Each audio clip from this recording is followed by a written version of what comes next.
We're up here snowshoeing today, and our plan is just to come up here for the day and that's it. But that's oftentimes how these scenarios occur, is people come up planning for a day trip and they end up getting lost and have to hunker down. We likely will have to spend the night, and you can see it's going to get cold.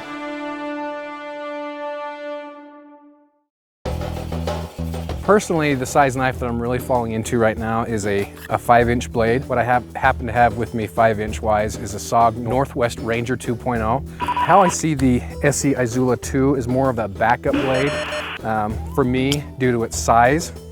So we are going to pretend that we lost the 5-inch knife. What we really want to do is test the limits of this blade and its usefulness as a backup blade. Kind of goes back to that 2 is 1 and 1 is none type of thing. I mean, look at this. That's knee high right there. We're going to take this branch down with the ESEE Izula. We're just going to use the blade and chop on the back of it. Now, there's much easier ways to go about making a fire out here, guys. But remember, the purpose is we're out here beating the knife so we can see what it can handle and see what it takes, test the ergos, all that kind of good stuff.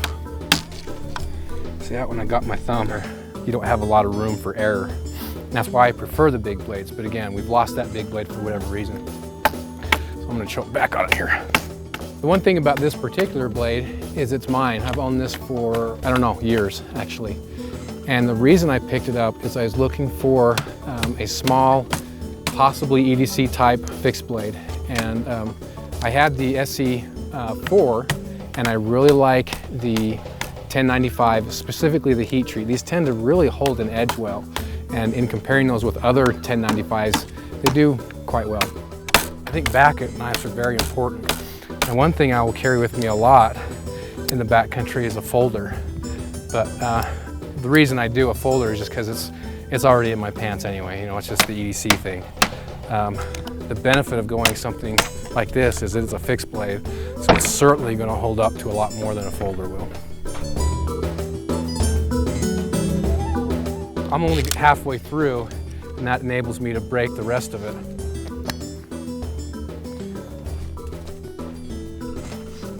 I dug the hole here for the fire specifically so we can get down to base level.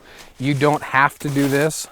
I prefer to when I can. You can see I didn't have to do a lot of digging, so I'm going to opt for that. I wish I would have brought my shovel. What I like about this wall, the snow wall there, put the fire in front of it and it helps reflect some of the heat back to you. There's still a lot of moisture down here in the ground, so we're still going to make a little bed of sticks here so we can build our fire on top of that. And the thing about fire making is if you want to be successful, 1, practice, practice, practice, practice. But 2 is be prepared.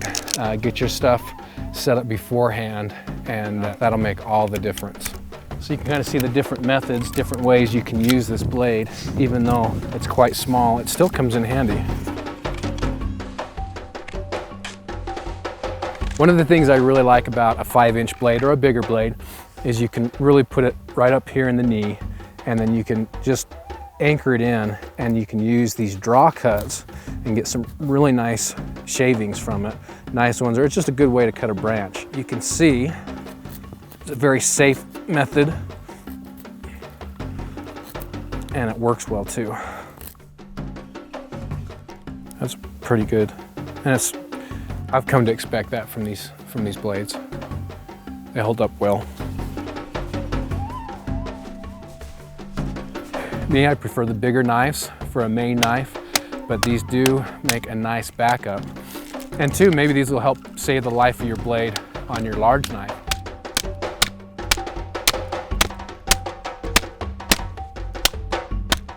The batoning on this, it's a small knife, so you know it's not going to do as well as a larger knife, but you can see it works in a pinch. So it's a nice blade to have around, especially you know if you're around camp and you just want to do some cutting open some bags or maybe some whittling, those type of things. It's a fun blade. Ergos on this knife are fantastic. The one nice thing about ESEE knives is they've got a simple design, and by simple I mean it's just classic. There's no gimmicks to it, it's just nice and round. These got a nice radius edge, the micarta handles, And this is the Izula 2. The one thing that's different about the Izula 1 is that this is, I think it's an extra ½ inch. It's either an inch or ½ inch I think, of blade, which helps you get around it better. And it's got the jimping on top. The jimping is pretty good jimping. It's not so overly aggressive where it's hurting your thumb, but it's enough that it's very useful. Now, one thing I had about, I don't know, a year and a half ago, is I had a back injury. I had a bulging disc, and I'm still dealing with that. In fact, it hurts right now. But one of the things that's done to my system is I've really tried to lighten my system.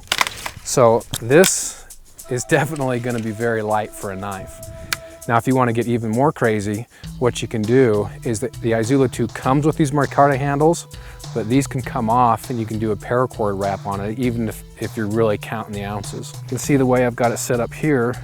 This could easily go on your belt, and sometimes when I carry it, I like to carry it in that horizontal position on the belt. All right, that'll get us started. A really nice way to start the fire is just a cotton ball with Vaseline. When I get out here and use it, we'll spread it open a little bit, make it a little more useful. Now, summertime, I'll come up here and I won't worry near as much about prepping the fire ahead of time. But wintertime, it's always a pretty good idea to do it. This is the Swedish fire still. I think it's the 12,000 strike version. But again, this is another piece of item that I've had for years, and it's just worked fantastic.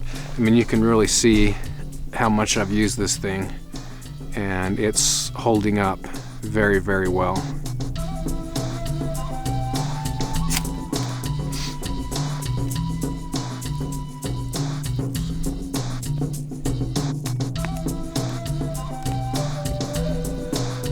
Oh man, I love that smell. Ooh, that's the pine.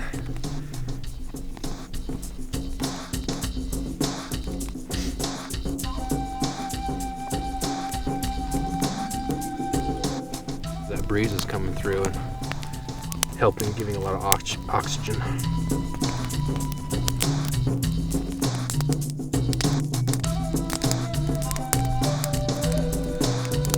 It's a pretty good gauge of how sharp that is too. Yeah, after all that chopping and batoning. I mean, it's not going through like butter, but I have yet to find a knife that what we put it through would do that. But still, I mean, it's going through there nice. All right, guys, thanks for hanging out with us. We've been out here with Crocket back in the Utah backcountry. He's been testing the Izula 2 for us, and we appreciate it. Thanks for doing it, Crocket. Yeah, thanks for having me out. We love a good giveaway, so what we're gonna do is we are gonna give away an Izula 2 to one lucky person who likes and shares this video. So what you need to do is just hit the like button, share it somewhere. You can share it on a forum, you could share it, I don't know, on Facebook, whatever. Like it and share it, and then just leave a comment to enter down below in the comments section, and you can be entered to win an Izula 2 from Blade HQ. We'll ship it to you free, everything's covered. Pretty sweet deal, pretty easy. So we like to engage people, that sort of thing. Yeah. Kind of give back, you know. So go ahead and do that, and you'll be entered to win an Izula 2 from Blade HQ.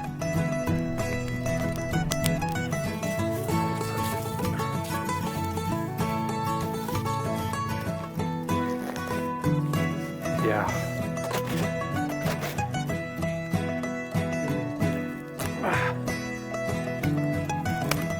That's just all saturated with pine resin, which is a very flammable substance.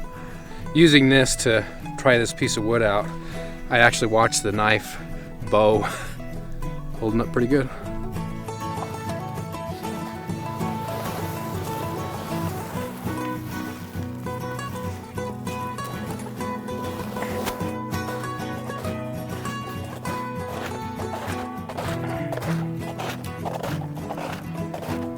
How's my beard? Is it okay? Is it not too puffy, right? It's okay, just here. Yeah, yeah. On mustache. the left side, fluff the left side a little bit. Yeah, that's right. A little more even now. Yeah. Okay, good. Gotta look good. We've been out here with Crocket. We've had a great time. Shot a bunch of fun footage. Hey, did you see that hiker down there? dude that was dressed all in pink? Yeah. Wasn't that the late Boy Scout? You know, I think it was.